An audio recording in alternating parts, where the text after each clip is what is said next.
Hello again. It's really good to get back to the river. This is my first outing since last October.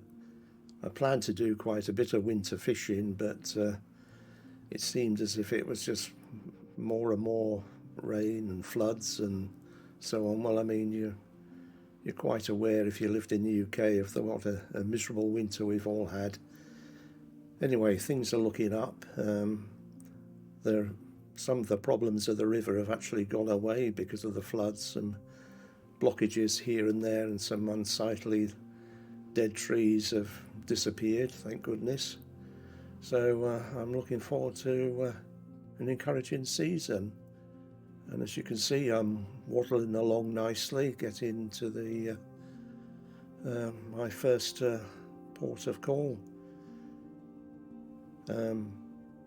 If you have been watching some of my videos, you'll be used to my fairly laid-back presentation, but I think it contrasts nicely with a lot of the borderline hysteria that so many present on the angling front. Anyway, I genuinely love the sport, love everything about it, so please continue watching and subscribe if you don't mind.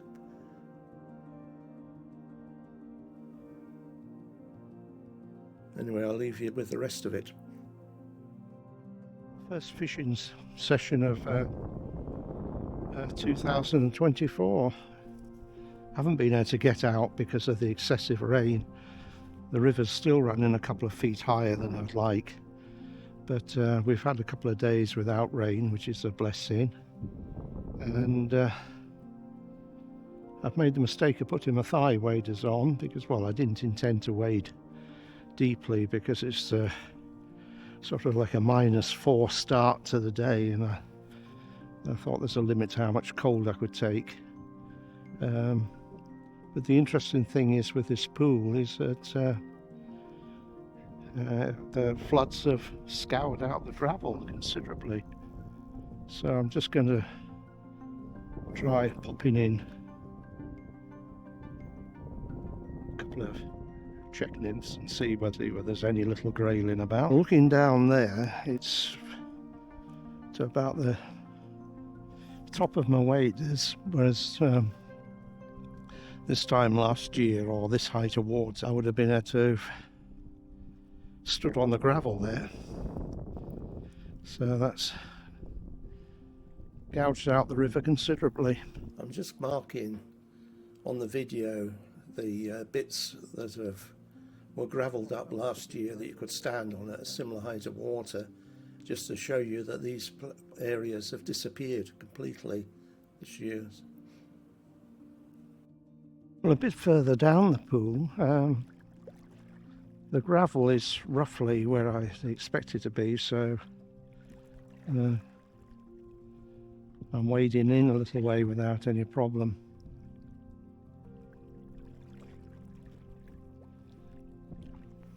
I say without any problem, apart from the overwhelming urge I get every now and again to lean backwards for some reason. I've lost some good fish in just in front of that tree, both brown trout, grayling,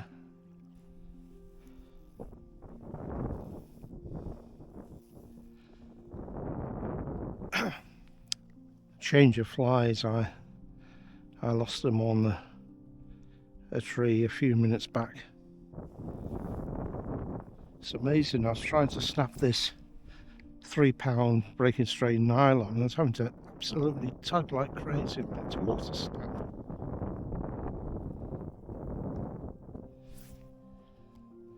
And yet you can get a fish and it can just do a little twitch and suddenly it's broken. Well, one good thing the flood's done for me is where I'm pointing my rod at, in that region there was a huge amount of sort of rubbish, dead trees, a bit of holly and so on, and behind it, around about that region there, which is quite difficult to get at, there was always 2 or 3 decent fish. Well, most of that rubbish is gone and it's cleared out a few other areas downstream which were heavily overgrown. So I'm looking forward to fishing that when it warms up.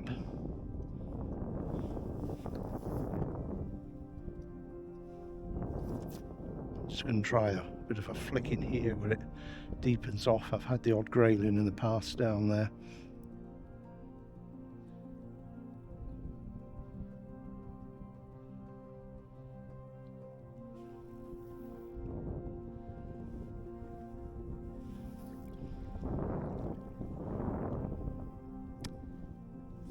Well, it's just nice to be out, and it's starting to get that spring-like feel.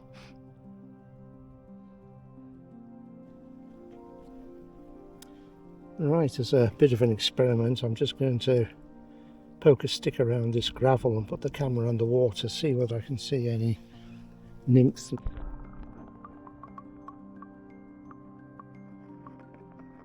Right, the camera's underwater now, and I was poking about before for quite a while with a stick looking for insects, and I was damned if I could see any. But when I examined this video footage very closely at home, I saw 3 nymphs, 2 very small ones, and a one that I'm just going to indicate for you by putting a little circle around the area. So my next videos hopefully will have loads of interesting fish running all over the place and jumping around. So once again, thanks so much for watching. Bye for now.